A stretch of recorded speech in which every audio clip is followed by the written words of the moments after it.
Uma ngaphane kuwukuthi umuntu business lakho livalekile, business lakho alihambi, izinto azihlangani. Ngitholela amasimba entsha yesifazane. Makube yinja eseyikhwelwa noma eseyike yakhwelwa, ne? Then ubese ungitholele cat eye seed, umkhokha.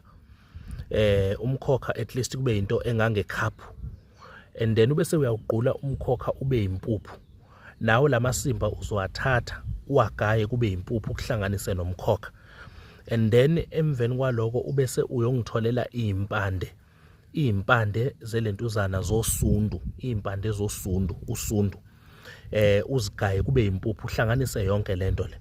Then lento le uzoyishisa endaweni yakho la usebenzela khona. Uyishisa le ndaweni yakho la usebenzela khona, ubize ama-customer. Iyinto ke ethanda ukujula mbijana. Iyinto ethanda ukujula mbijana ngoba yenza izinto eziningi, especially uma kuwukuthi kunabantu abenze ibhizinisi lakho livaleke, ibhizinisi lakho lingafunction, lingasebenzi at all. Okay. Uzobese uya ubhanana la ubophe khona, othandele khona. Then uzobese nawo uyawuthatha, uyawugqula, ukuhlanganise konke lento izoba isibungu esihle ukwazi ukuthi usebenze. Siyabonga.